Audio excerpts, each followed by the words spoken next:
Are you ready? Oh, yeah! Strap yourselves in for the Gaming Hub. With your hosts, Tyler, You can't handle the truth! Graham, The force is strong in this way. and Steven. You cannot be serious! Let's get started. Hey everybody, welcome into the Gaming Hub. This is episode number 150. I'm your host Tyler saying thank you so much for joining us. I'm joined, as always, by our two co-hosts. And first, guys, congratulations on making it to episode 150. It's been a fun ride, so a little bit of a milestone for us, and that's kind of fun. So, congratulations. Graham, you've been on almost every single one. You have taken a couple of, vacations. I guess that's allowed. To go see, family or whatever, as if that's important. Sometimes you gotta know that you're not disowned by your family, and stop in and see how you're going, taste their delicious food, make sure it's good. Yeah. So how are you this week? I'm doing quite well, thank you. The weather has been all over the place, so I was kind of getting a little bit sick there at one point, but I think I'm over it now. I got to play some games this week. Played some Diablo 3, enjoying that game. Another game that you guys have heard me play is Overcooked 2. Working my way through all the DLC content, trying to 3-star that. And I've put in a fair bit of time on Pokemon Let's Go Eevee.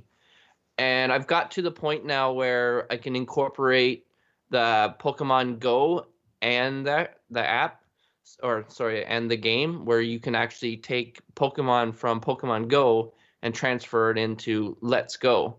So that's actually really cool because if you're working on your Pokedex, which most people play Pokemon, that's basically what it's all about. You can actually bring in Pokemon that you've caught in Pokemon Go into your Go Park, and then you catch them, and then they become part of your Pokedex. So it's really cool how they did that. So it kind of cuts down on the grinding time of the game, because apparently these games can be really grindy, especially if you're trying to get shinies. So it's pretty cool that they did that. So like I said, it's probably an experimental thing. Probably won't see in the next Pokemon game. But I'm thinking that there's probably going to be another crossover. That's just my prediction. I don't know how far. But other than that, everything's been good in my world. All right. Let's say hi to Steven as well. How are you? Oh, not so bad. Yeah. Honestly, I don't even know what I've been playing this week. I can't even remember God of War? This week. I played some of that on Saturday, yeah, but since Sunday, I can't remember. So I guess I got pretty far in God of War. Now I've definitely caught up to where I was when I stopped making those YouTube comments or videos. But I guess I have been playing Trials Rising. It's pretty fun. I don't like some of the changes. The gameplay, is as good as always, and the maps are really fun. The tracks are, but you're constantly racing against 4 people, and they're ghosts, which was fine. But back in the day, someone mentioned this in the review, and I thought it was spot on. Back in the day, in the other Trials games, you raced against people's ghosts, and then you felt accomplished when you beat them. But in this one, it's 4 people. 4 people show up. At the end screen, you're one of them, and then it tells you who won and whatever, and then the winner can do dances, and there's one dance where they turn around and they shake their butt at you, and the song goes ding ding ding ding ding. It's why, that's kind of rude. Whereas previously it felt accomplished to get to the gold medals and stuff. I don't like how they changed the medal systems and all that, but I haven't got far enough to hear some of the other complaints about it getting super tedious with the contracts, so I can't speak to that. But I've been enjoying that game. If you're a Trials fan, it definitely is a game that you might want to buy because, it's Trials, and who doesn't like Trials? More Trials, I should say. But I can't really think, what else I've been playing. I guess I haven't. That kind of sucks. I've been watching some TV and then just try to, not stress out about school. You're playing the show? Not succeeding. Nope, haven't played the show. Yeah, I guess I've only played Trials and watched TV because it's been a very light week in gaming for me. Very, very light. So, yeah, Tyler, I hope you played some more stuff than me. Cause I did. I started playing God of War, and I played a tiny bit when it came out. Don't know why I didn't stick with it. I know it's a great game, obviously, but Got back into it starting yesterday, actually. And I think I've played, quite a few hours now between yesterday and today. That was now that my PlayStation adventure is over, which we won't fully get into here. But yeah, I'm able to do that and jumped into God of War, and I'm actually having a really good time with it. So I'll definitely keep doing that and continue that. I also finished Anthem this week in terms of the story campaign part, and there's a lot of things I like about the game. I've said this on the show the last couple weeks, but I see the criticism of the game, and I think it's valid in most cases. And I can't say that now that I'm done with the campaign that I'm going to keep doing the quote end game stuff a whole lot. I'm probably not, especially with the Division coming out next week. So I just don't see it. And So- yeah, go ahead, Graham. Any regrets in buying it, or was it an okay experience worth the money? No, I mean, I can't say it's worth $60, I guess. I'd be really upset if I bought the, Ultra Edition or whatever. Yeah. But I didn't. I got the $60 version. Is it worth $60? Not in its current state, I wouldn't say. But the promise is there. I think people are just tired of seeing games released where you end up saying, yeah, I can see that, like, the foundation for a great game is there and it probably will be in a year, Yeah. Like, it should be at release. So I see that. I had one mission that was just infuriating, and it's a glitch across the game. What's it called, Freelancer Down mission or whatever, where apparently, I learned this from trying to do it, if you are in a public session and there's other players playing with you, once you get to a certain point in that mission, it just endlessly respawns enemies. Like, you cannot advance. You can't complete that part. And, I figured this out after about 30 plus minutes of trying to do it. Backed out, looked it up, and I'm like, yeah, you can't even advance past this unless, the only way to do it is to go to a private, match and just do it by yourself. And I did, and it worked perfectly the first time. But that type of stuff shouldn't exist. Yeah, I agree. And there's a lot of other things in that game that shouldn't exist. Like today we saw, or yesterday, that the base weapons in the game are actually more powerful than the high level ones because of a glitch Yeah. in the game. Like that type of stuff is ridiculous. And Yes. it shouldn't exist in games like that have been in development for 5 or 6 years. So it just shouldn't. And it's unfortunate to see it happen for a game that was pretty, it had a lot of hype behind it for a while. And now it has none. So, is this scaring you away, Steven, hearing this? Or do you still intend to play this game? If I intended to play it, I would have played it. Since I stopped, I what was it, Tyler? We were playing. I know I made you mad actually last Saturday. Actually, that reminds me. Only because we were gonna play and we did like one mission, and you're like, "Yeah, I'm done." No, it was Friday. It was Friday. Yeah. I was like, I got home from work. I was tired. I'm like, all right, whatever. Like, screw it. Ha. Almost slipped up. So we were playing, and I'm like, this is boring, and like, I'm just like, I don't want to play it anymore, and then I stopped, and yeah, I apologize to Tyler, but Yeah. not really. That does remind me, there was one thing I played since we went live last weekend, and we had a community event Oh yeah. on Talk about Saturday where we played the Jackbox Party Pack 3. We had a great showing of people from our community, especially Discord, but we got a couple new people from both Twitch and I actually think just from Twitch, and then they ended up joining our Discord. So can you stop Twitch chat? You guys are distracting. Focus, Steven. Focus. I need to shut my screen off here. I'm just looking at my mic while I talk. So we had fun though. I think some of us had a couple beverages, and we had some fun making up really crazy answers in Quiplash is the game we mostly played. We did play some of the other games, but they weren't as fun. And we ended up going to the Cards Against Humanity clone, and that was okay. Well, it was it was pretty fun, I guess. But the Quip Blast was really fun, so I'd love to do it again sometime. So we'll maybe just throw just random weekends when no one's really busy and we all just kind of want to get together. Like, just hit me up or say something on Discord, and I mean, I guess I could segue perfectly, Tyler, if you're not done. Yeah, go ahead. Yeah. So segue time here.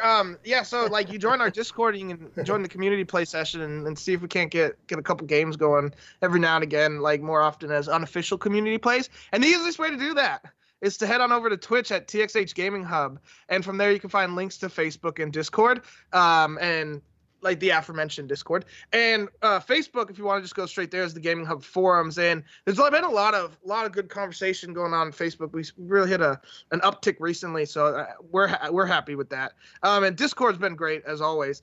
And you can find games. Apex Legends is a huge game right now. I think Graham might mention it later, but we'd love to. You can get games if you're still playing that. Or just anything you want to play or just want to talk about. And like I said, we could get a game going for a Jackbox Party Pack if you guys missed it and want a chance.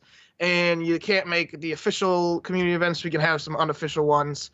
Just a reminder, before I forget, we are the official podcast of the Xbox Hub. Head on over to thexboxhub.com for all the latest and greatest in Xbox news, reviews, and everything from the world of Xbox.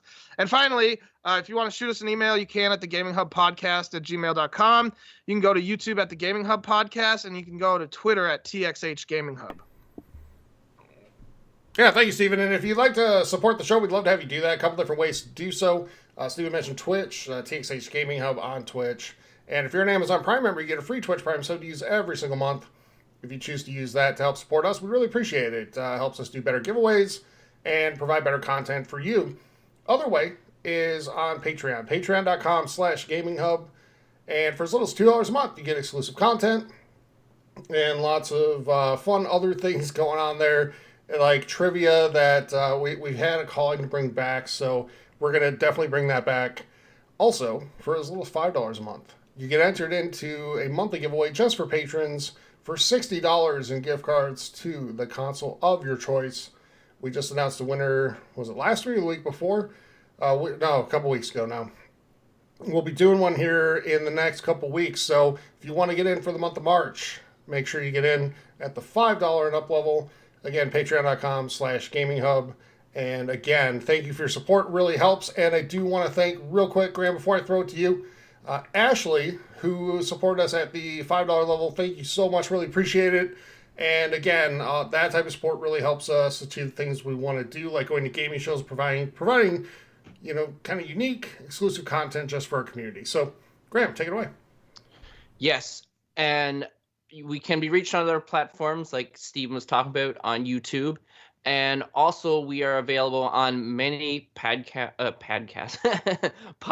platforms. Speaking is rough. So I'm here to give you a couple other options because maybe you're not happy with the one you have, or maybe you just want to try something different. Or if you would like to support us in other ways, there's an app called Radio Public. Now, this will send a little money our way, not much. It's not going to break your bank because you actually don't pay any of this money. But it all helps out. More people, more money, more support, better prizes. It's like a trickle-down effect. It helps us all. Like I said, this app is called Radio Public. You can find it in your app store, whichever device you choose. And another way to hear our podcast is through a streaming app. This is called Dash Radio. You can download this one for free as well using your app store. Just look for us under the multiplayer station. You will find our podcast along with other gaming podcasts. It's on a continuous rotation, so if you miss it on seeing us live on Twitch, which we are right now, you can pick us up there. And if you like what you're hearing, hopefully you are, you can give us a 5-star rating, and you can give us a comment. We read them all, and we appreciate every comment, and some of them get read here on the show. Tyler likes to read them, but definitely helps us. We know that you guys are enjoying the content, and it motivates us to give you more great content. Thank you. All right, Graham. Thank you for that. And guys, let's move into news this week, and there's actually quite a bit going on. In the news. Let's start with some big Xbox rumors. rumors took off this week that the assumed Xbox console with no disc drive is actually going to release this May, with pre-orders beginning next month in April. The code name for the console is Maverick. We don't know if it'll actually be called that. The rumored price, guys, is under $200 in US dollars. I want to ask you guys, first of all, let's talk about, like, who's this console for? Like, and we'll talk about the timing in a minute, but who is this console for? Like, if you know, listeners are sitting out there, who's this a good fit for? Steve, let's go to you first. No one. I don't know. Like, well, obviously not for anyone that owns an Xbox. That'd be stupid. I guess it's for the people that have a PlayStation 4 and have a Nintendo Switch and are looking to just spend, you know, $200, 150 or whatever, however much this actually comes in at, just for funsies. I really don't know. I guess it's for those that really want to play the Xbox exclusives that have came out in the last generation, which hasn't been many. I mean, Game Pass is pretty good. If you don't have... Well, it was a lot early on, just not in the last 3 years or so. I'm just being a fun guy here. Like, if you haven't played anything on Xbox ever this generation, I guess that's who's it for. I'm curious. I mean, Microsoft, I don't think releases their numbers ever, but I would love to know what this sells like in the first 3 months. Because I just can't. If this console's $150, I think I could stomach it. Like, even at $200, I pass. I just don't. I don't know. I don't know. I just. mean, fair enough. Graham, how about you? Yeah, like you say pass, but you got to think of someone who doesn't have an Xbox system and they're looking to like enter like the gaming, I don't know about the gaming world, but maybe Xbox. So this is definitely a good introduction, but the biggest thing about this is I would recommend it be hardwired for one.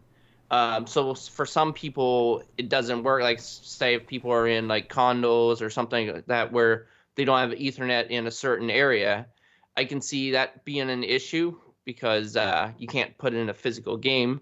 So I can see how it appeals for some people. I'm guessing it's probably going to be smaller in size. I'm not 100% sure, probably. So I bet it's saying, well, it might be. You might be right. Yeah. On that. Yeah. So it's easier for traveling, got the portability. Personally, to me, there's no really appeal for me to buy it. But I can see how like the world is pretty much going the streaming route now with like Netflix and Apple TV and Android boxes, and so like people are not buying discs anymore, whether it's Blu-ray. Well, some people are, as we've seen some pictures on Discord. But like I said, for me, there is no appeal. But some people are looking for a more inexpensive way to get into it. So I think it appeals to them. And if they bundle Game Pass or they got some kind of premise of that, then I can see it being beneficial. But I, too, am curious about the numbers, how well it sells early into the game, no pun intended. Mm-hmm. Yeah, for me, I mean, go ahead, Steven. What were we going to say? Is this going to be a, like, Xbox One S where you can watch some 4K stuff? Yeah.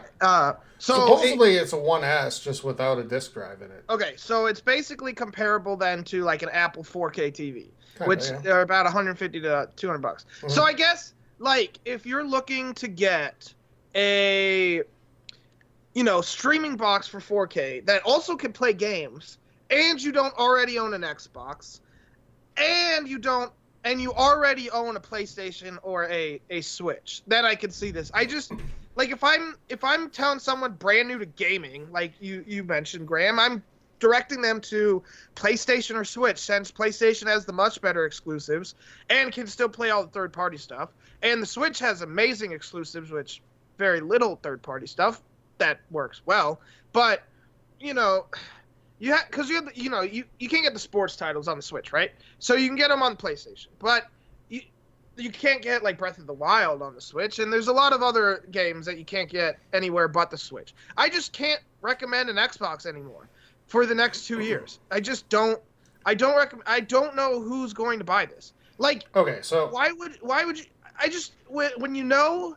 Well, I guess a lot of people might not know, that the new consoles are rumored to come out next fall, Yep. right? Fall of 2020. That, to me, that I'm telling people to wait because there's no point. Well, Okay. the money is a big difference. Well, yeah, and I do think there's a reason to get one. I don't want to be too hard on Xbox here. We took them to task a little bit last week, and I want to be fair. There is a reason to get this for certain people, and I think they are targeting certain types of people here. One are the millions of people who had an Xbox 360 that jumped to PS4 at the beginning of this generation and maybe still haven't bought a second console, which is a lot of players. Let's be honest. This gives them a cheap alternative to come back in, and combined with something like Game Pass, gives them a ton of games to play right away for a pretty low entry point in terms of price. Mm-hmm. Especially compared to, when you just consider the scale of what consoles cost. It's a low entry point. And it gets you back in the Xbox family so you can kind of see some of the things they're doing and get you to where you might be more willing to buy the Xbox at launch next year. Okay, whatever it's ended up calling, Scarlet or whatever.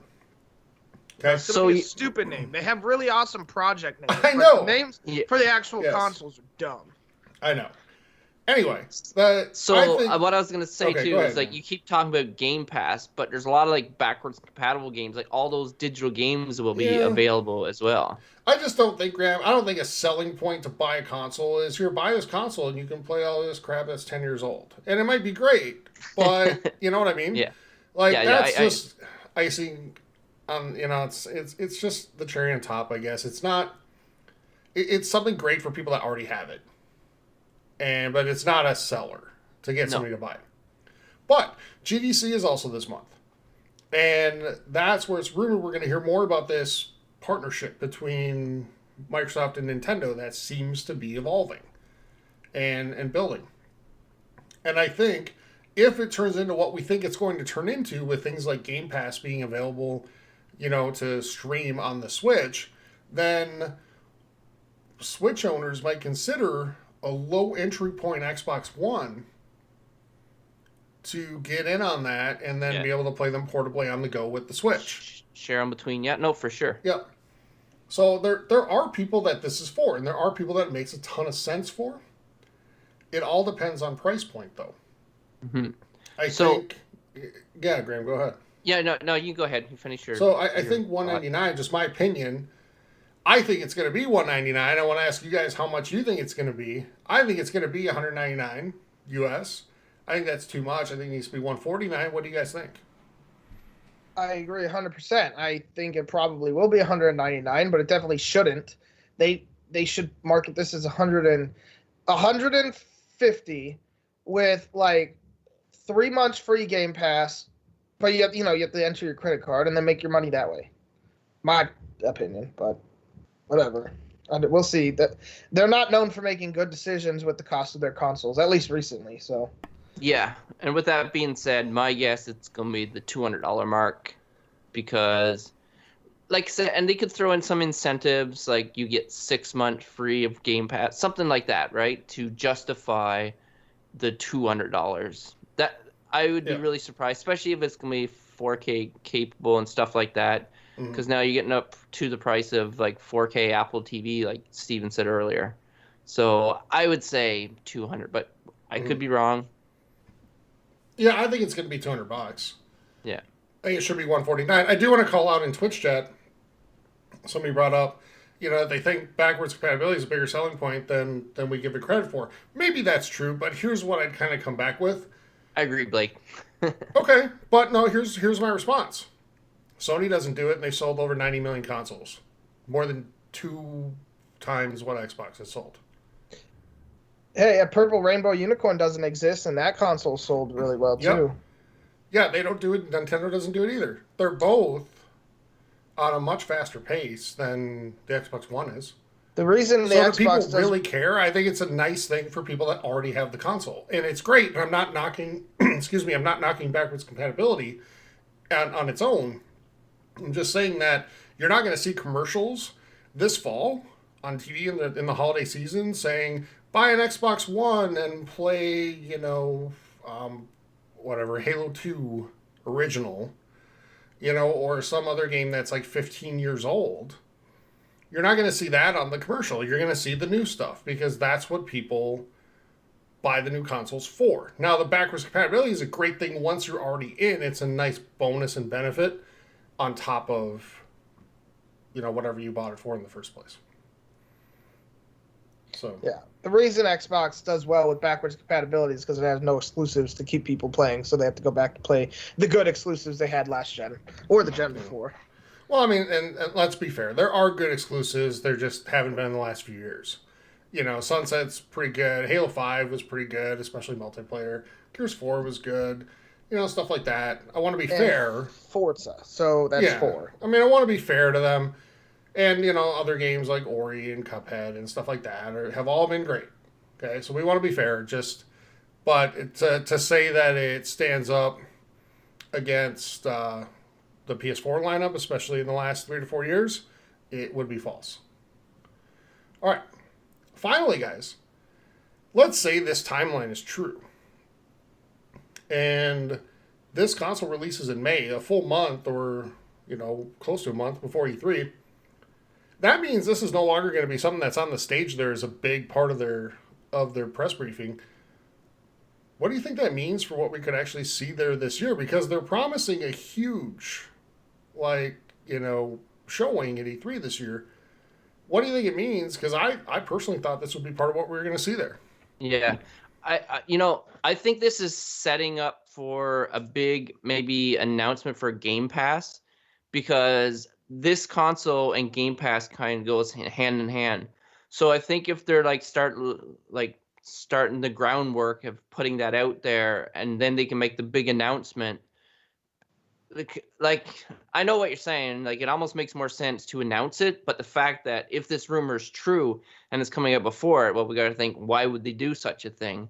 So I think maybe the focus is going to be on the other two big systems coming out. Well, that's my question, Graham. I guess what I'm asking is, does this mean that they have much bigger things in store and they just want to get this out of the way kind of right now, heading into June? Well, if this is true, then it kind of makes sense that this is what they're doing. Because, okay, so if we have this system and we have the other two, that's like 3 systems. So one system can get lost in the shuffle. So maybe they're thinking, okay, let's put this out in time and stuff like that. And then when it's announced and we know it's coming out, well, now they can say, well, people who have because they'll probably mention that it's out and stuff like that. Or maybe they'll even do a temporary price drop for E3. Who knows? But I think the reason they're going to really push Game Pass with it and possibly something else. That's my guess. What do you think, Steven? Am I crazy? I mean, I would love the dream would be a streamable Switch titles on the Xbox. Yes. That's the dream. I don't think it's going to happen. Could be wrong though. I mean, shoot, Game Pass is going to the Switch, rumored at least. I don't think it's actually been confirmed yet. So I'd love if it worked both ways. And yeah, maybe that's the reason. They announced this and their partnership, and then boom, at E3 they announce the big thing is they get Switch games and Xbox gets whatever. And hopefully it's not select, but I don't know. I do think we're gonna see a lot of awesome. I don't know about awesome, but games. Hopefully, otherwise. I don't know what's going to happen for this. Yeah, I just think a lot of the games we're going to see are still, going to be a year to a year and a half out. Yeah. And outside of Gears and Ori and stuff like that, I don't think we're going to see a whole lot of stuff that's coming out this year outside of those two and Forza. But so what can they do to really steal the show there? Granted, I mean, E3 conferences are dropping like flies, but what can they do to steal the show there? And I think they've got to have a big focus on these next gen consoles. But if you put too big of a focus on it when it's not coming out for a year and a half, then what good is that? I guess. Yep, I agree. So I don't know. All right, we'll find out though. We'll find out about. Well, I think we'll find out soon whether or not the discless console is actually true for May release, and then we'll find out what the E3 plans are shortly after. All right, let's move on, guys. Graham, I'm going to go to you first on this, and then Steven, Nintendo has announced a Labo VR kit for the Switch, available in North America on April 12th. Graham, how many of these have you pre-ordered so far? Are you excited for it? Are you going to get it? And do you think it's a good value for Switch players? Okay, so I ordered this many. I'm not telling you how many fingers I put up. But okay, with Google Cardboard being a thing, and like it's a pretty simple concept. You can just fold cardboard, which Nintendo Labo is, and we heard rumors. I'm pretty sure it was rumors at the time that Nintendo may dabble in VR. Like they did dabble in VR way back when they had Virtual Boy. So to me, this seems like a great opportunity. It seems like they're going about it the right way, because like first people are thinking like, how is this going to work? Like, how are they going to do VR? Like the system isn't capable of like running VR, because we were thinking big, right? We were kind of thinking like PSVR, or at least I was. So the fact that you can actually get VR onto your smartphone and put it in like cardboard and hold it up to your face, which essentially I heard what this is, it's no surprise. And Nintendo can go into so many directions for kids and for adults and stuff like that. So I think it's awesome. I can't wait to see actually what they're going to have. It's going to be way more, like less money than PlayStation VR and like Oculus Rift or HTC Vive. So this seems like a more inexpensive way for me to try it out and stuff like that. So there's a good chance that I'm going to get it. They haven't announced any titles or anything like that, so we really have no idea. Nintendo likes doing things like kind of the educational side of things. So I can see a lot of direction they can go and utilizing this in like maybe schools or something like that. But I'm curious to get more on it.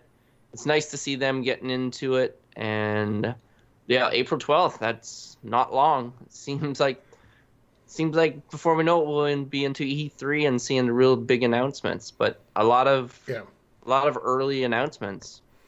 Steven, are you surprised that they incorporated this with Labo? I don't know. I just like, my thing is like, I'm worried about VR with, I think it was Dan Stapleton said like, what's it gonna do to kids' eyes? Because it's 720p, right? Because you have to take the Switch out of the dock to use it. I get that. Like I'm interested in what this is like. I just hope it doesn't turn into like a Virtual Boy thing where it gives people like massive headaches. I think the weaker like VR stuff isn't very good. It's super blurry as well, and I haven't heard many issues with that. But you never know.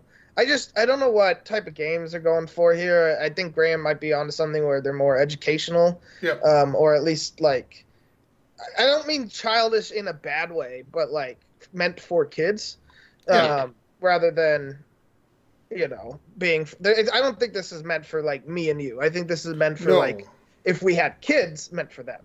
Yeah, this is for a totally different audience. No question. I mean, the price point alone says that. And it's what, $80 for the full kit? Something like that. And I'm not surprised at all if they're using Labo for this, because let's be honest. I mean, Switch has basically been able to do no wrong in a lot of ways since it released, but Labo's been the one thing that's kind of not been super well received, or at least not really successful in terms of sales. Yeah. And to attach it to this is a way to kind of try to revive it. Now, who would have thought that like cardboard pianos wouldn't sell like, crazy? Yeah. But it's a very cool concept, though. You got to give Nintendo credit. I mean, yes, I guess. But I don't know. I don't know if I go as far as say a super cool concept. Like, I don't necessarily want to assemble everything that I'm going to play with. Well, it's not just you, though. It's like some people, like as a kid, I would absolutely love this. Like, I like constructing things. I didn't really have a lot to work with. And no. But when I see Nintendo Labo, I'm like, man, I wish I was a lot younger and I could justify just spending hours playing with this in my room. Right, but then why haven't more people bought it? I guess is my thing. And, I mean, sometimes there's other reasons for that, but You know, it wasn't like this got buried against going up against something else that was much bigger at release time. I mean, this stood on its own, and it still hasn't been that successful for them. So I think they're trying to revive it by bringing VR into the equation here. But like Steven said, and Graham, you as well, it's for a totally different audience. And, you know, I don't even think it's fair to compare the price points of the PSVR and the Labo, because they are going to be totally different in terms of quality and who they're for, and the types of games that you're getting on each one. Yeah, I do kind of agree with Graham here. Like, with Legos, right? You don't really play with Legos after you build them. At least the best or the big sets. Like, the fun of Legos is building them. You know, it's the same. Like, I can agree with that. I do think that, like, for me at least, like, for kids I can understand, because the kids like playing pianos on, like, their iPads, right? You can download the app and play, and it's about the same size, right, as like a cardboard piano. But for me, I want a full, like, at least a 60-key piano, or a full, full size 88-key piano. That's a lot of cardboard, Steven. Yeah, and that's not possible with this. So, but I don't know. Yeah. Like, I hope people make some games for it, right? And that we can see some cool concepts for kids. I really do think, like, kids they could find a way to make this, like, educational, like, for schools and stuff, and that would be awesome, because I think kids would love learning something with that, right? That would be the best direction they could go, because then you're incorporating technology they know and like already into classroom settings as well. So, you know, to them, it makes kids much more receptive when you incorporate that type of thing into their learning environment. So I'm with you. I hope it does well. I just, Labo was something I looked at from the very beginning. Like, for me, because I'm not buying it for anybody else, Graham. I'm buying it for me, right? If I get it. Yeah. And I basically had to say, like, no, this isn't something that interests me at all. You know, I hope it does well for, Nintendo's sake, and that the players who get it love it. But, yeah, I just, I personally don't have a whole lot of interest in this. All right. Apparently that's it on that. So let's move on. Yeah. Let's move on to Sony, though. And Sony's been issuing refunds to some users for Anthem after it was reported that the game was freezing, sending players to the home screen, and in some cases, bricking the console. Now, all of this was also happening with Xbox except for the bricking the console part. EA has finally confirmed that they're aware of the issue after they, quote, looked into it for a while. Though, actually... Or got enough complaints. Yeah. I do think I read somewhere that the bricking wasn't actually something that was happening. It was just making them restart or something, and, like, it did make them go through the save, like, the safety thing, like, so PlayStation hates if you shut it off without properly turning it off. Right. Man, it'll show you that message. So I don't know if the bricking was. I thought the bricking might have got debunked. I wasn't 100% on that though. Okay. I thought I saw that today. Okay, so maybe it has, and maybe it has. We don't know for sure. But what I want to focus on here anyway isn't so much that, but man, like, how is it okay to release a game that does this? And now we're. When did this game come out? 2 weeks ago? 3? So it's been a little while, and we haven't seen fixes for this stuff yet. They just, it's almost like Fallout 76 is, where you can continue seeing just problems piling on and piling on and piling on. And all EA is doing is saying, we're looking into it. And we're aware of it. Oh, if that's not the most annoying answer. Yeah. From anybody, really. All these people... And on top of it, it's piling all this bad stuff onto a game that didn't get reviewed all that well at release anyway, and hasn't been all that well received when it does work. So, what I want to ask is Anthem done? Really, before it even got off the ground? I'm not going to say it's done. It's definitely hurting. Like, we can kind of say, was The Division done? Because it kind of revitalized and got some life back into it. So there's a good chance this action happens to Anthem. And there's been other games like that as well. But it's not good. I'm sure they've lost a lot of people that they're not going to get back, which is unfortunate. But it's to this day and age where they should take a little extra time and get it right, because there's just so much in the pipeline. If this one game don't come and grab us and keep us, well, then we're moving on to the next thing, and there's a real good chance that we're not coming back.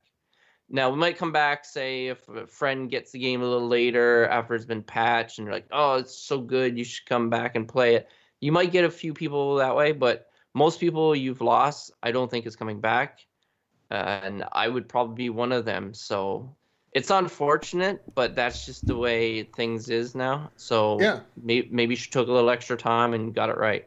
So, Steve, let me ask you this. If Division 2 comes out next Tuesday and, just they've learned from all the mistakes, it's firing on all cylinders, how much trouble is Anthem in at that point?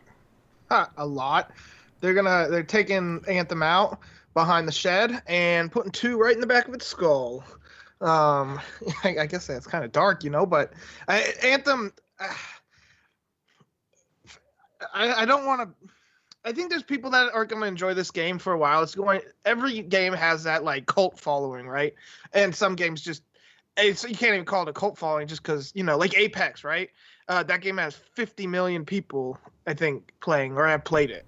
So yes, same with million. Fortnite. That's not a cult following. That's mass market, right? Yes. So, Anthem's going to have the small group that sticks with it, and I hope this game improves for them. I think, a year from now that Anthem might have succeeded in the same way the Division did and Destiny 1 and Destiny 2, where the game is good and it fixes all its issues and it's actually super fun and they create an awesome DLC expansion. I think the real question we need to ask right now is the Division 2 going to have the issue that every single one of these games so far has had, including one sequel? We only had one sequel, so the Division 2 can be the one that breaks the pattern. But we have these online games, and actually you could probably include Fallout 76 in this, to be honest. So, you have the Division 1, Destiny 1 and 2, and Anthem now, where these online shooter connected world type games just aren't very good at launch. I don't know if that's trying to do too much, trying to get out too quick or what. But, they're not very good. So is the Division 2 going to be a great experience from the moment you load the game up? Or is it going to take 6 months and an expansion and 50 updates to make the game good? Based on what I've seen from people that I trust, whose opinions I trust anyway, I think this might be the one that at least has a lot more of it figured out. Nothing's perfect. Yeah. And people need to get past this idea that it should be absolutely perfect at launch, because those days are gone. Outside of some Nintendo releases, because those games are generally done at launch. But now in the days of day one updates and things like that, I mean, these companies, developers plan for that. They rely on it almost. Updates. Yeah. So the days of a thing being absolutely 100% perfect on release day are over. But if I think Division 2 is going to come out much more complete than we've seen from the other games in that, I guess, genre in the last few years, so including Anthem. Yeah. And go ahead. I was just saying, you can have bugs. Bugs don't bother me. I don't think bugs bother the majority of people. Now, some people just like to complain just because they like to complain, and you always have those people. And some people like to hear their own voice, so they talk or they type because they like to read it. But so you're never gonna get rid of bugs. But I don't think that's what people are complaining about. I think people just want a good experience that keeps people hooked for a while. And some games can do it really well. I mean, look at the Elder Scrolls games and even Fallout, the mainline Fallout games, right? You can play those for hundreds of hours and still find new stuff to do. Or you can replay it and you'll be like, I played 200 hours and I go back and I missed something, right? And there's a lot of games like that. And, and granted, those are all single player games. But, in World of Warcraft, you have, at this point, you have 20 raids. So I guess that's not quite fair. I never did play vanilla WoW, but I think people might forget what vanilla WoW was like, and they're expecting World of Warcraft 5 years later for every game that comes out now, where it has that much stuff to do. Because I don't think, man, I don't even want to shoot from the hip here, because I don't know how much Vanilla WoW had, and it might have had a lot, in which case, good for Blizzard, because they've been the only company to put a game out, like a massively multiplayer game, with a lot of content from the jump. Well, so I think I don't want to say something. I think games like this, really battle two things, and most of the games like this on console have. One is the loot, both keeping it interesting and keeping it, challenging while rewarding at the same time. Yeah. So that's one, and then two is always the end game.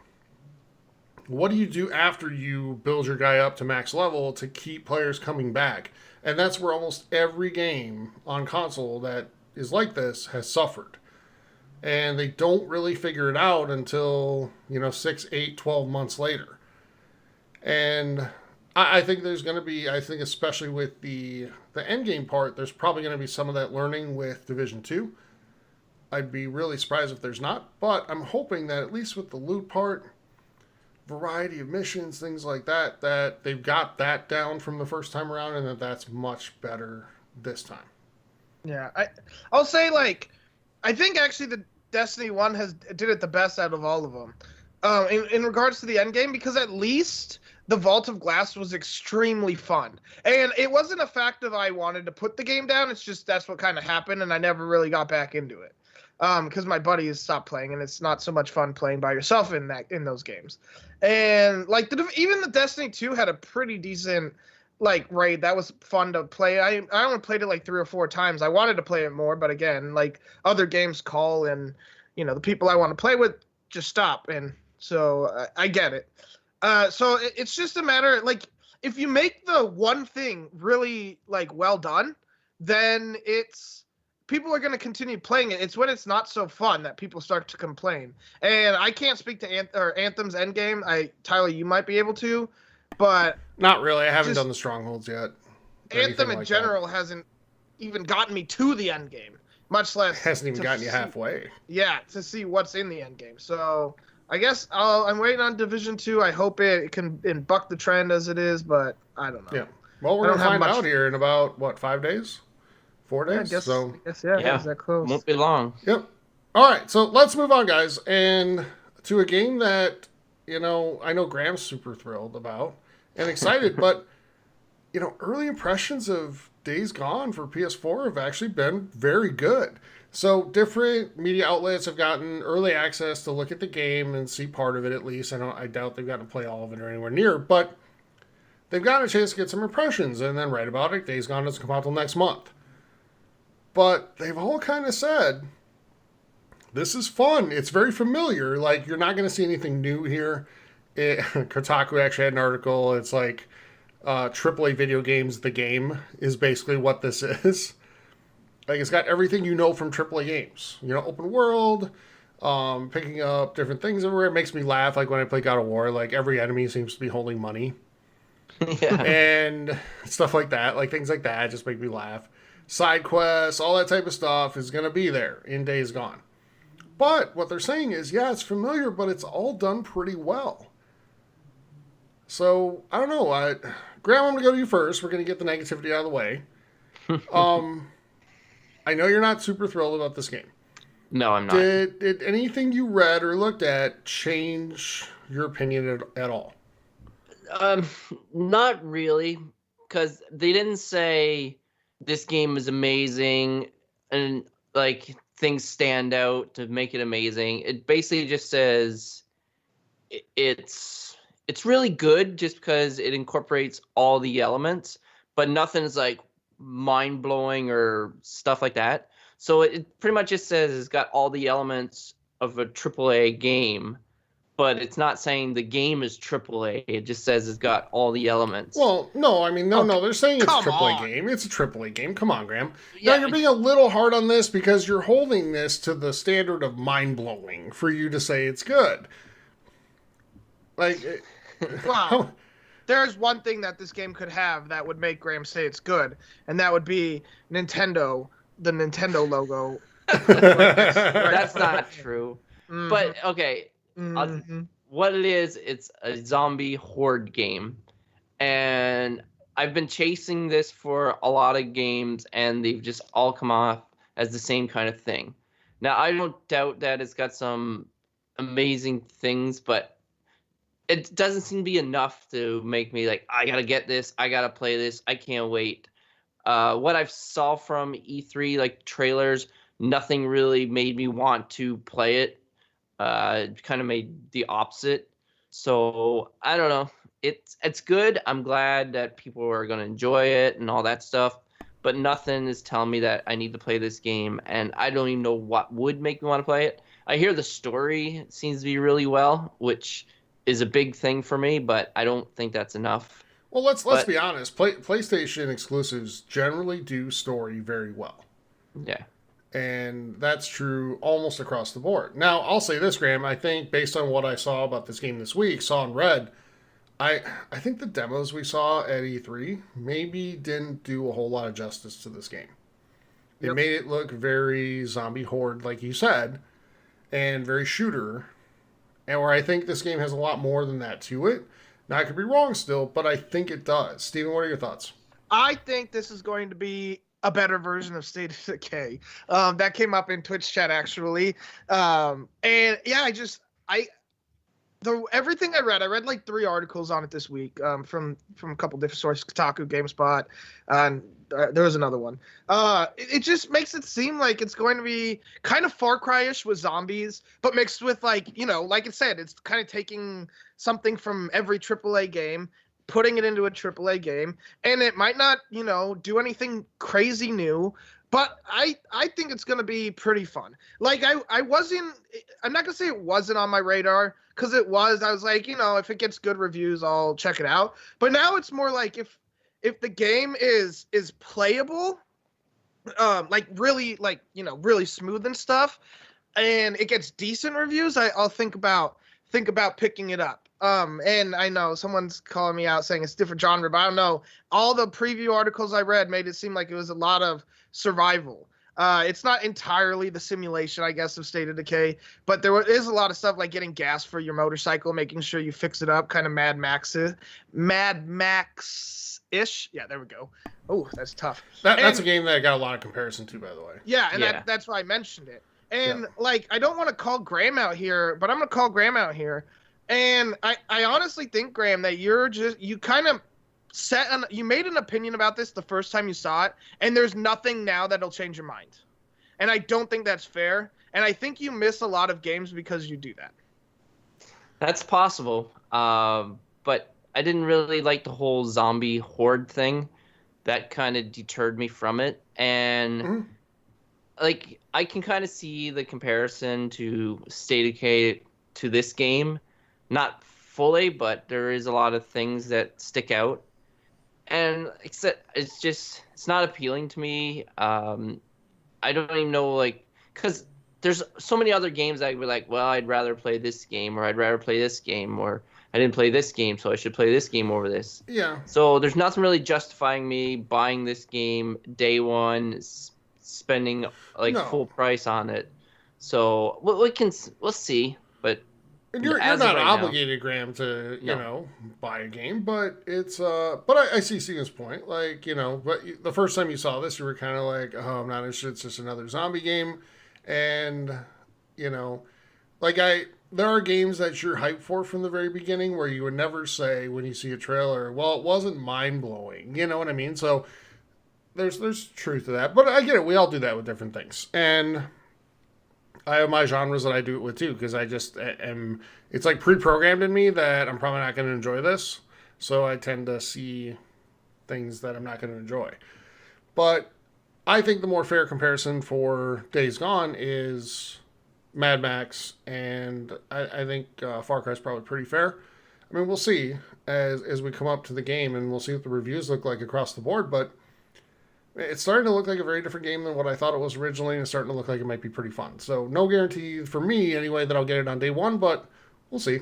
Yeah, it seems less of a horde game, and I think they actually made a point to point that out, so. Yeah, this isn't a game where I'm going to pre-order still, but it's a game where I'm going to watch, probably 20 reviews when they come out and read, 20 reviews and try to see if any of those shape the way I feel about it. And another thing that could happen, I know I'm on a budget right now where I'm spending like $0 a week on anything other than food and gasoline, and then my normal bills, because I need to save some money for the last year of college. But anyways, like this, if I do have the money to buy this, it might be a case where I haven't bought anything new and there's nothing to play, and so this is just the next game that's out, and who knows. Now, I do know the Final Fantasy games, the 10, 10-2, and 12 are coming to the Xbox, so I have one of them pre-ordered with the gift card. But that's beside the point. So that'll be where I go with this game. Yeah. For me, the other thing about Days Gone, and it's true with a lot of PlayStation games, I mean, they're single-player driven narratives. And, you're going to get the same experience playing it 6-8 months from now when it's on sale. Yeah. As you will at launch for $60. Well, you might have a better experience with all the updates and stuff. But... You might, yeah. That's very true. So, all right. But Days Gone is actually looking very good. So if you're a Sony fan, you're excited for that. You should feel good about that because we weren't sure early on, but I'm really a lot more optimistic now than I was, last E3 when we saw it. All right, another game getting great reviews, guys, is Devil May Cry 5. Currently tracking in the high 80s on Metacritic. Big sites like GameSpot and IGN gave it 9.0 and 9.5 respectively. So I got to ask this question for the three of us. Despite those high scores, why are none of us getting this? Whoever wants to go first. Because I'm on that aforementioned budget of $0 spent. You would have already bought this, right? Yeah, as soon as the reviews came out, I watched like 3 more yesterday. I'm still trying to decide if I want to sell some stuff, but I also need to get MLB The Show, and we're going to talk about that in a bit as well. So it's just one of those things where I just, dang it. All these games come out when I go on a budget, so I can't buy anything. And that's just going to be what it is. Sometimes it be that though. Graham? So who said neither one of us is gonna buy this? Are you buying it? Yes. You are? Okay. Well, I stand corrected. Graham, I said this the other night when we were prepping, and you're like, okay, good. Well, maybe I decided today. Okay. So what made you decide? I watched a review for it. I don't know if I read a review. I might have read some stuff on it. And it just seems like it could be a lot of fun. The music definitely appeals to me too, because it's like heavy metal and stuff like that, which is like my favorite. So it looks like a lot of fun. I do enjoy those kind of types of games where you just go and just do crazy combos and just kind of like gives me kind of like an old school God of War. I forget the other game. I just thought of it, but now I forgot it. But it's like the Bayonetta. You can throw that in there. Yeah, I've never played Bayonetta, but these games always kind of appealed to me, and I've never really made the plunge. But this game looks like the reviews, it's getting 9.5. That is pretty impressive. And I was going through all the scores, and man, are they all over the place. I think I saw one place give it a 6 out of 10, which is pretty low. You're always going to get some outliers. Yeah, exactly. So then I'm like, I think I want to play this and try it and see for myself. So I am going to play it, and I'm looking forward to actually trying it out. I've never played any of the other ones in the series. I don't know if you have, Steven. I have played Devil May Cry 3, 4, and DMC. I've yet actually... because I'm terrible about beating games. But I have played them all, and I've gotten decently far in all of them. They're really fun. I don't know why I just stopped playing them, but I think I always play them as filler games.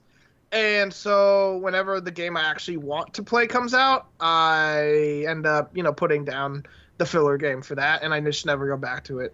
But, Darksiders you might have been thinking of, Graham. Darksiders, that was the one I was thinking but I have quite a bit of fun with those types of games.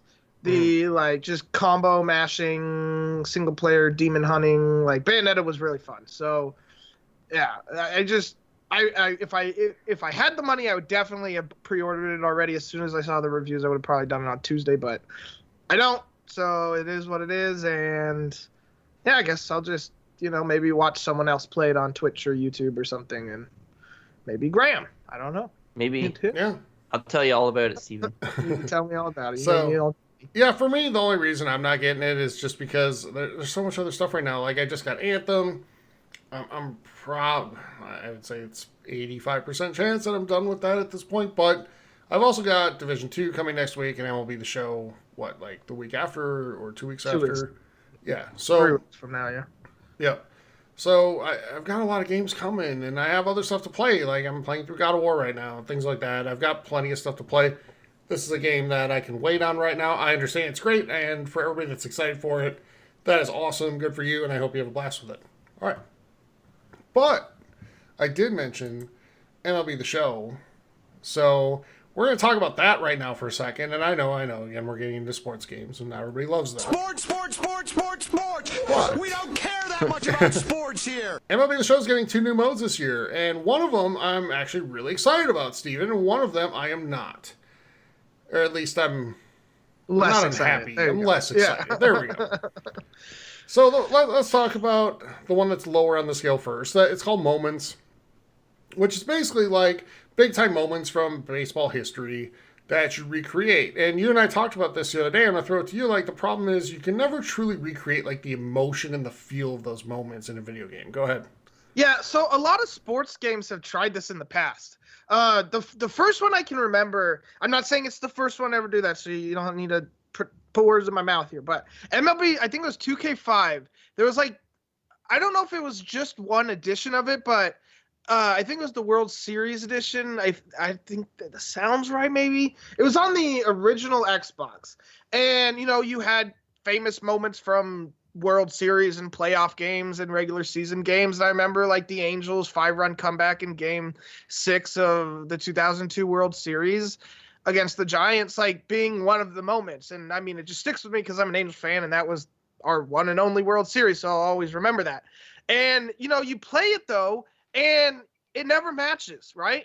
And Madden's done this countless times in its Ultimate Teams or whatever, right? Where you like try to match like a certain thing, and it's just never as fun as it was watching the thing live, because you can't match like those moments. They're kind of unrecreatable, I guess is a word I'm gonna make up today to describe it. You can't recreate them, is what the point is, and they'll never be as fun. So I can't knock them trying to add something new. I just doubt it's going to work.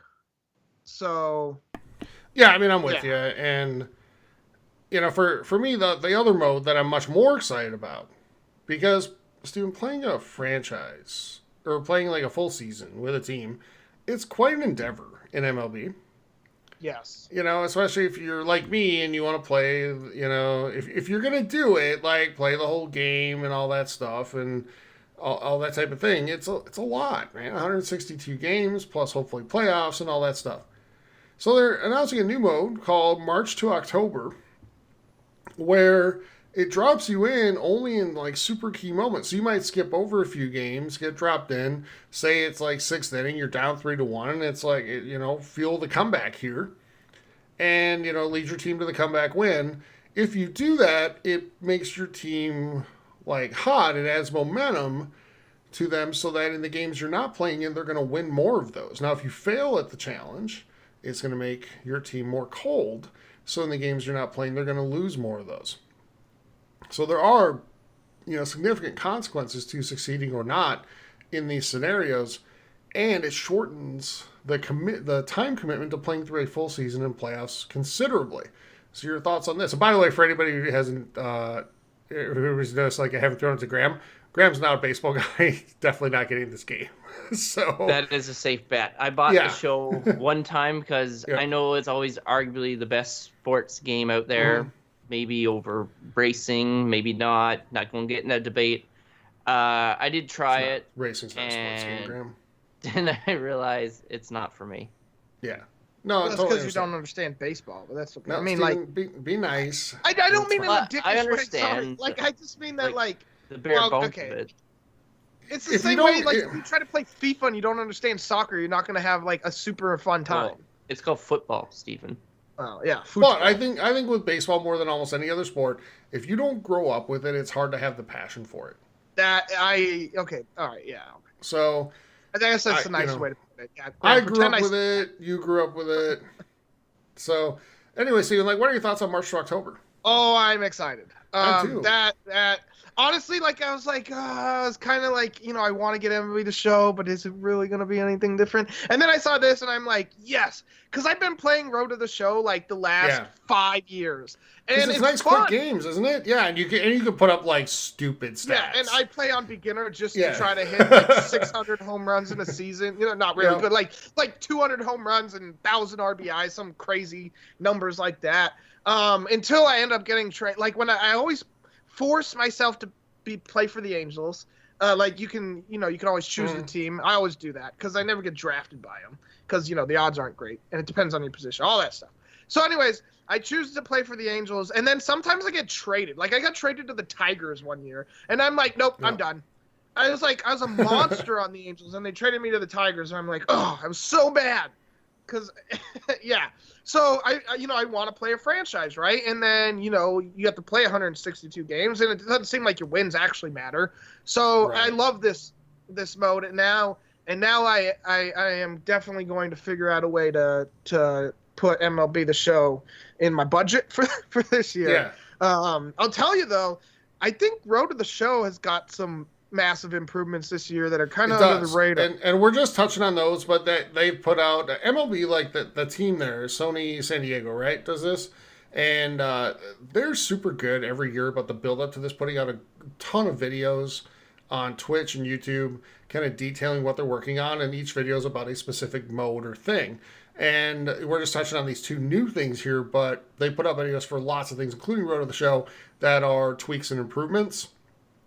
The only thing people are kind of complaining about, I guess, the fans of the series, is that they're still not bringing back like online franchise or connect franchise or whatever they call it there.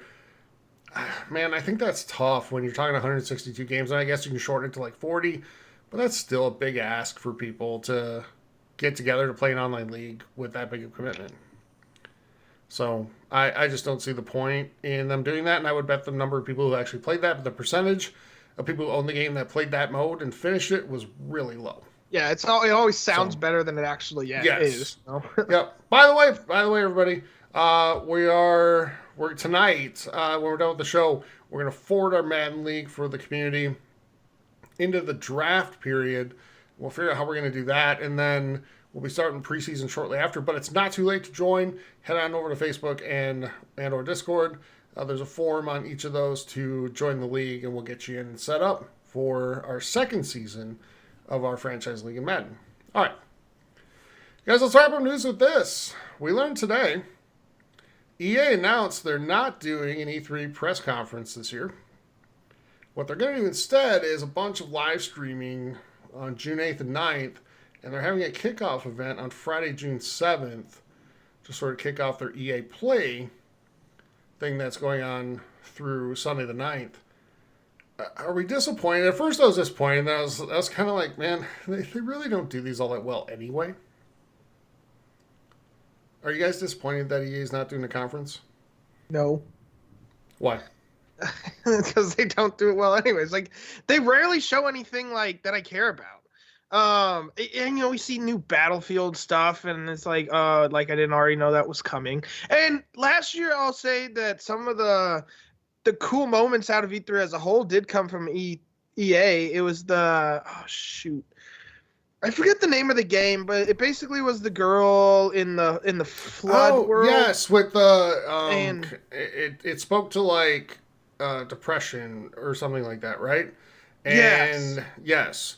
That game was really cool. And then also the Unravel, yeah, when the lady came out to talk about it, it was also pretty awesome. Yes. So like that moment was cool, but like there's not a lot of other stuff. Then for every moment like that, you get like 12 of the ones where it's the Command and Conquer mobile game. Was that? It was so bad. It was like 10 so minutes bad. too of them. And the Madden championship belt guy. Oh, the D-bag guy. Yeah. Oh, it's just not good.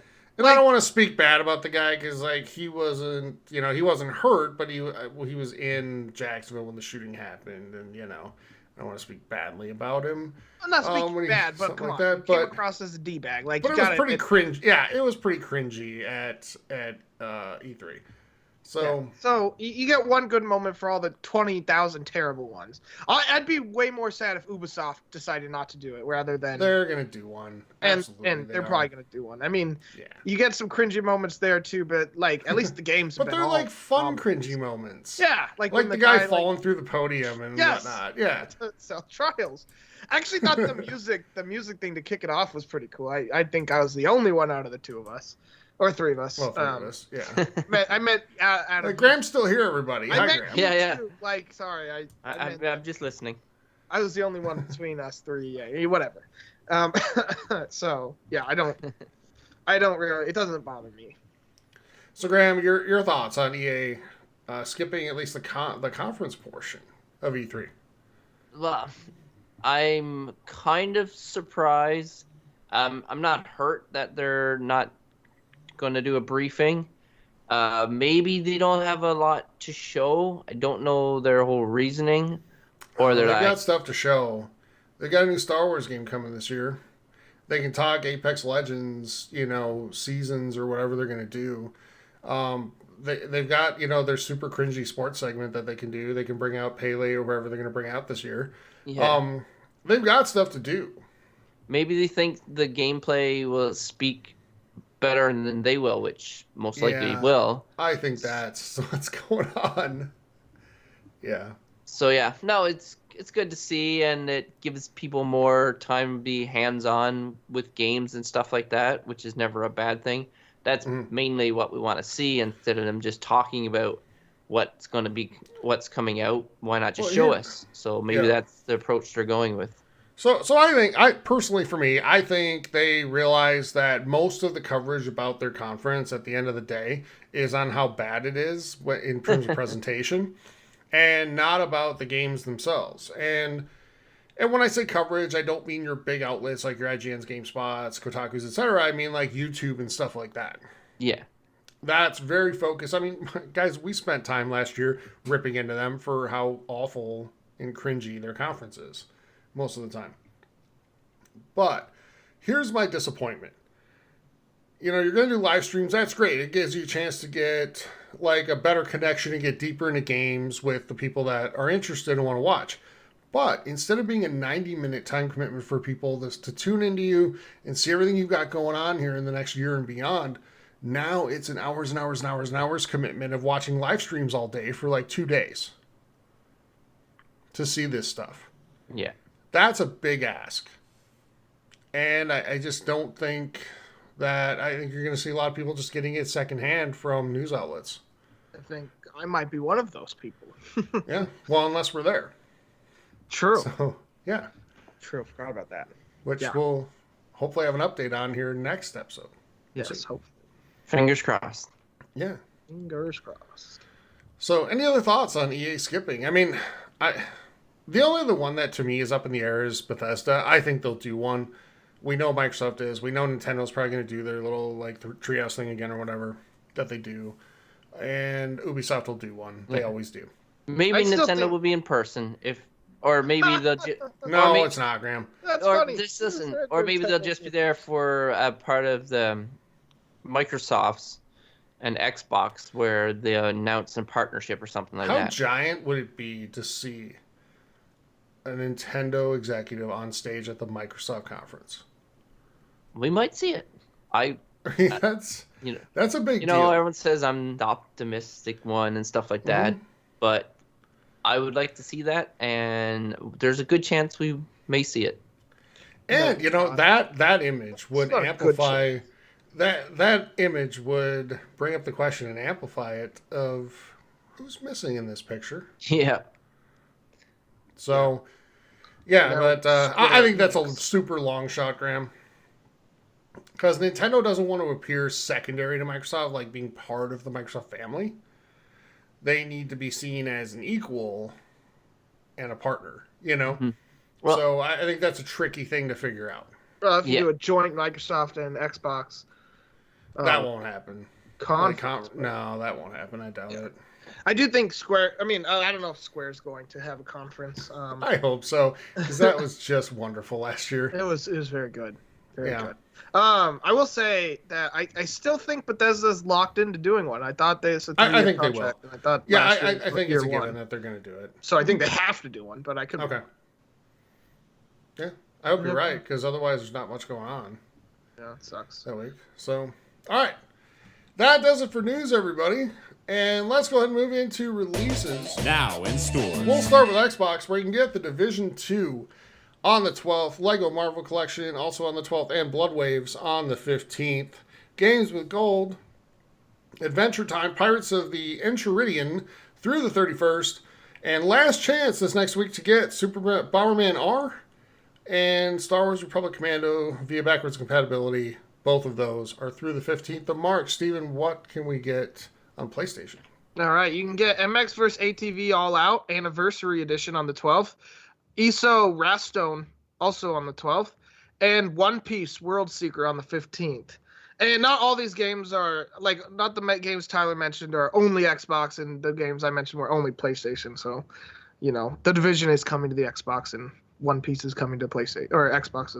Sorry, The Division is coming to PlayStation, One Piece is going to the Xbox. And so don't worry about that. But, Yes. yeah. And then for PS Plus games, we have COD, Modern Warfare, Call of Duty 4 Modern Warfare Remastered, and The Witness for PlayStation Plus games for the month. Graham, what about you and Nintendo? For Nintendo Switch releases on Bombfall on March the 12th, you can pick up Bombfall. Then on the 14th, you can pick up Captain Toad Treasure Tracker Special Edition. Like I said, on the 14th, and also on the 14th, you can get Golf Peaks. Pretty sure that's a golf game. If you're looking for a golf game to play on Nintendo Switch, then March 14th, you will be able to do such thing. All right. Question Bam. time. Let's start with number one. Ska Guy asks, do you or have you played any actual Momorpagus? We never hear you guys talk about any.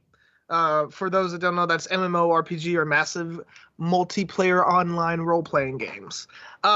Yes, I have played Momorpagus. I say that because it really annoys Graham, and you know, I mean, He Graham thinks really it does. loves. I You just let him said think it does. You said as much, but yes, I have. I played a lot of Star Wars: The Old Republic. It's still one of my favorite games I've ever played. I honestly like want to go and play it again, but we have so much stuff we need to play, and I don't really want to get sucked back into one game where I'm committing all my time to one game. But I never did play WoW, and I have played ESO. So I guess those are the actual. Though I guess not everyone count. Well, ESO's definitely a Momorpagus. So, but yeah, Yes. the Old Republic was the one I put the longest time in. What about you, Tyler? World of Warcraft for me Yeah. is the one by far I put the most time into. And that's part of why we don't talk about any, because that was a while ago. And I'm not much of a PC gamer anymore.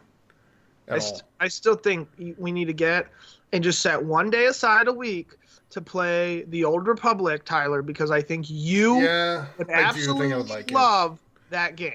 But I'm afraid, like, You're you afraid know of why that? I'm scared.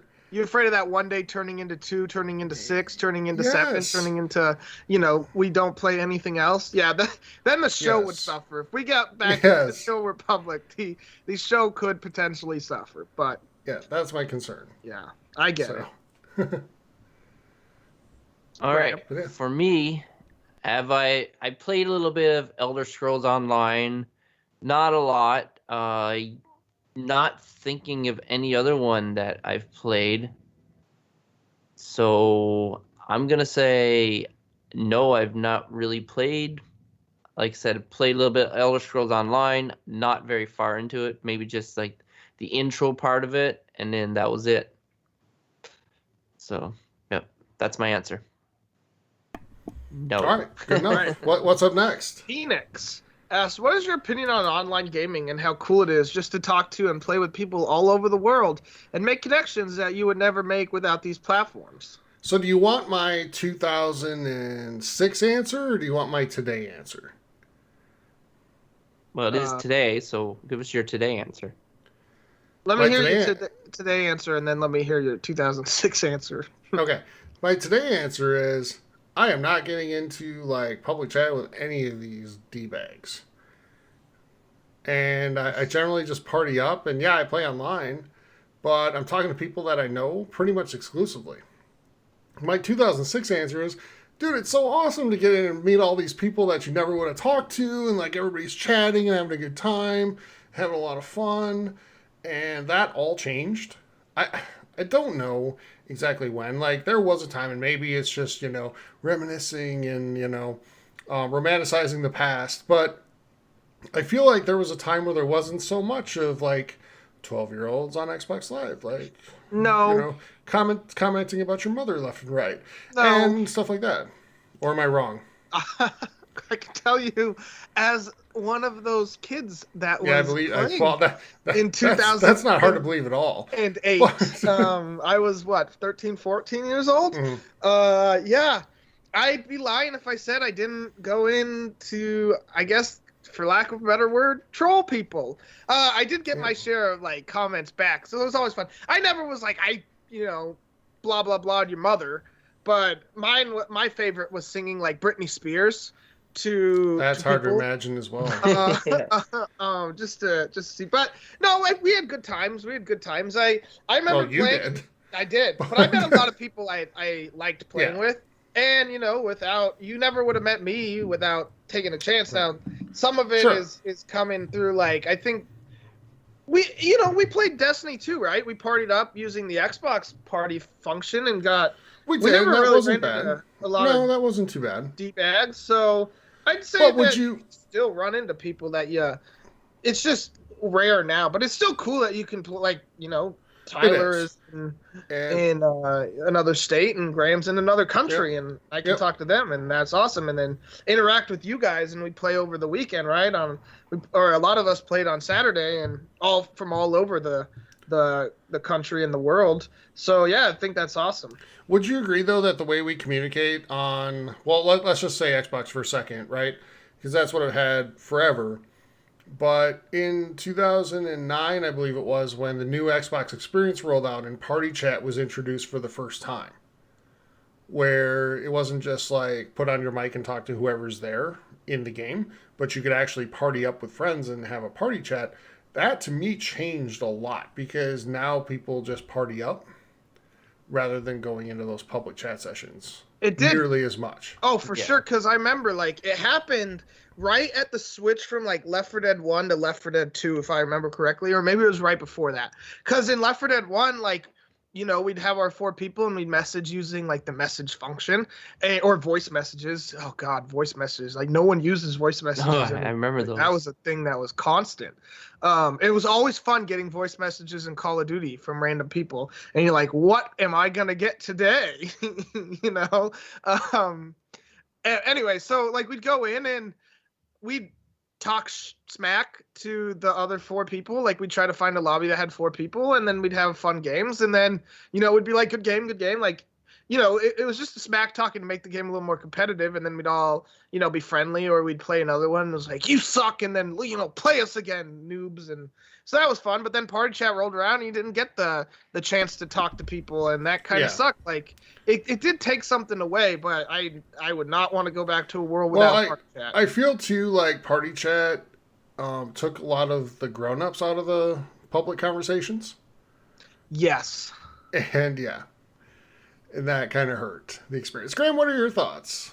My thoughts, I think it's a great thing, and the fact that, like I said, you can talk to people all over the world. There's some people you don't want to talk to, but when you find certain people, then yes, it's so much better. You guys were talking about your games. NHL was a game that I always found that, especially when we played EASHL, where you each control a player, it's so much better when you find a group on there where everyone's got mics and everyone's communicating and stuff like that. Like I've had some great times meeting up with people online and like talking to them, and like even after that game's over, going to another game or stuff like that.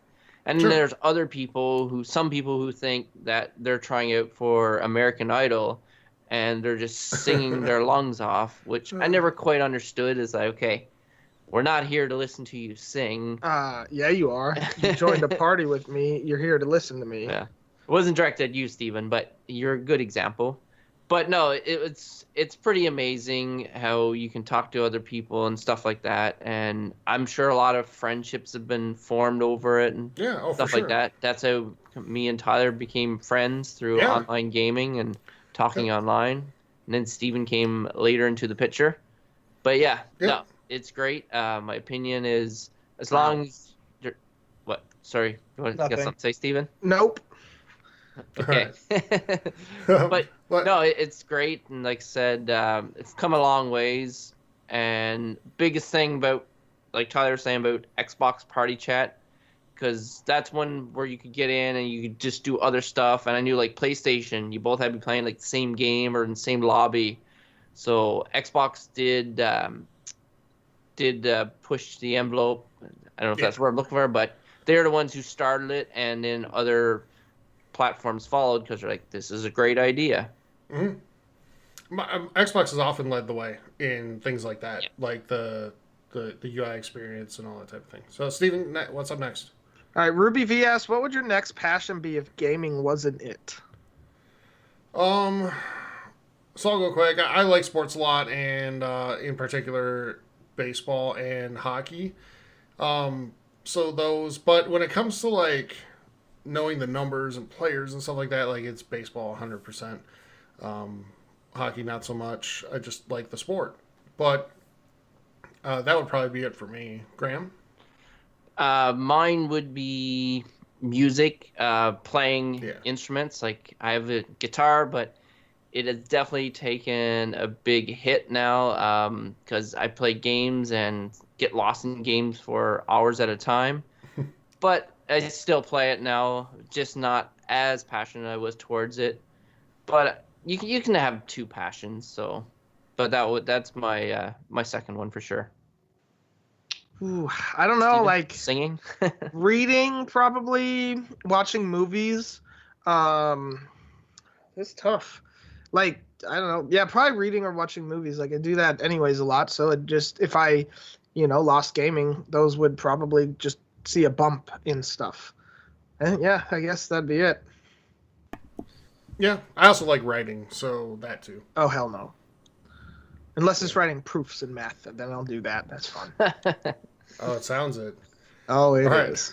What do we got? All right, JB asks, what gaming system do you think was worst for not reaching its true potential, and why?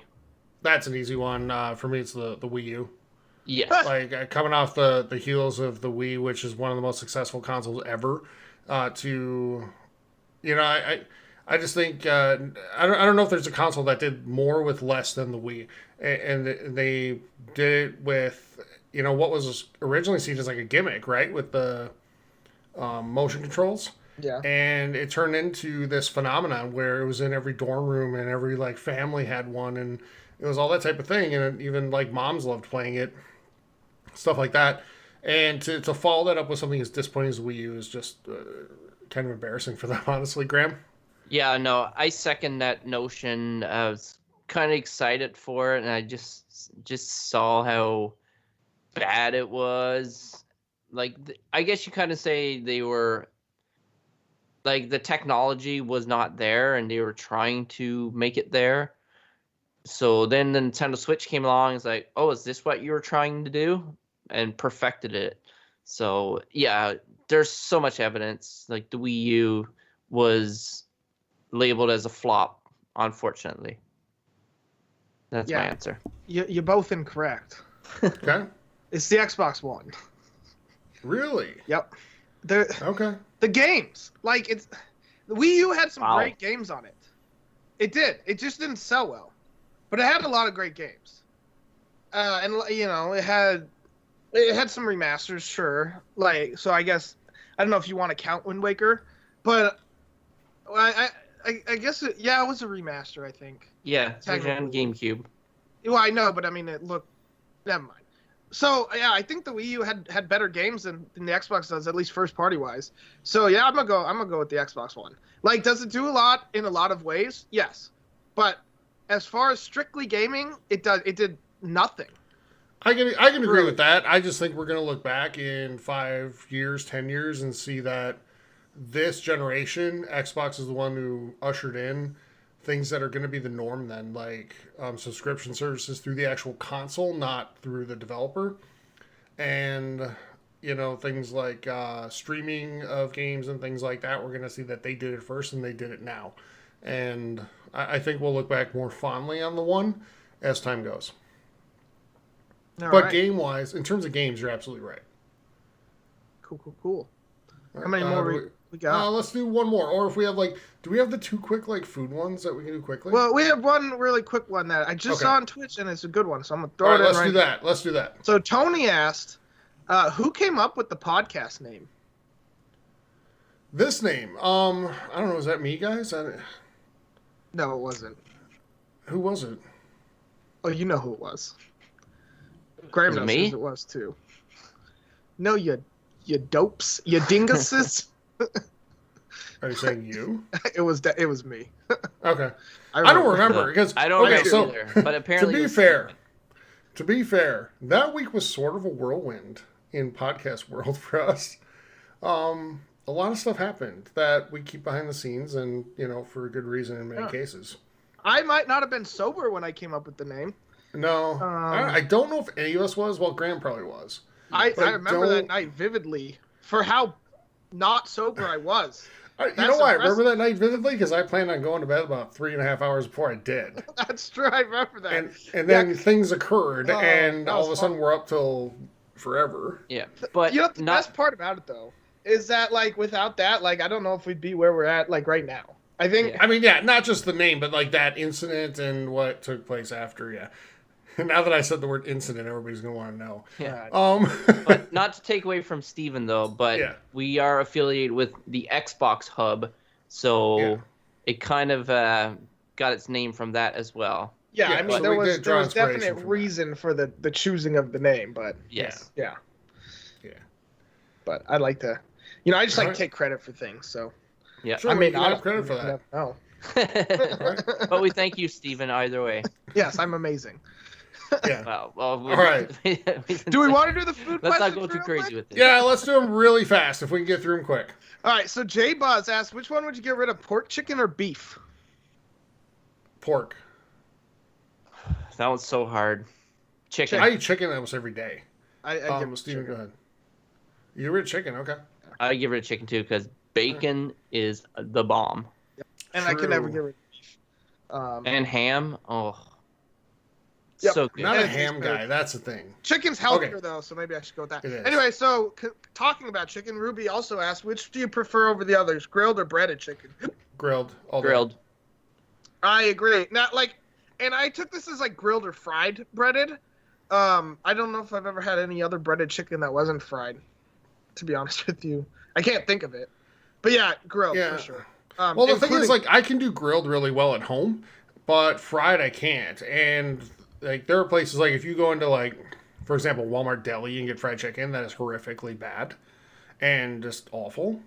But if you go to KFC, we've seen pictures of people holding their bucket of KFC smiling they're so happy, right? And there's kind of a reason for that. It's pretty amazing. Yes.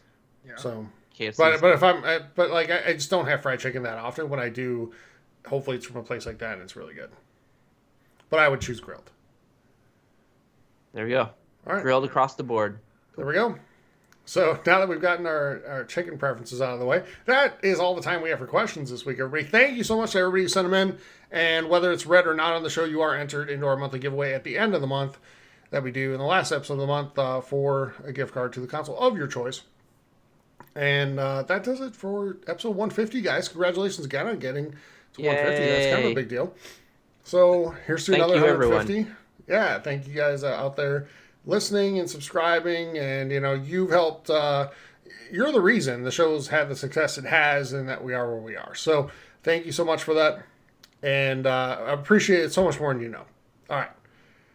that is it for 150, guys. And before we go, just want to invite you one more time to join our community if you haven't yet. A couple ways to do that. Go over to Facebook, the Gaming Hub forums, to Twitch, TXH Gaming Hub there. From either of those places, you get a link to our Discord, where we have a ton of conversation going on all the time that ranges from video games to food to movies, TVs, books, and anything else, which is usually appropriate. Anything and everything in between. Yep. And if you want to help support the show, really appreciate that as well. Again, on Twitch, TXH Gaming Hub. If you're an Amazon Prime member, you get a free Twitch Prime sub to use every single month. And if you choose to spend that on us, really, really appreciate it. It helps us grow and do better giveaways and provide better content. We also have a Patreon page, patreon.com/gaminghub. For as little as $2 a month there, you get exclusive content.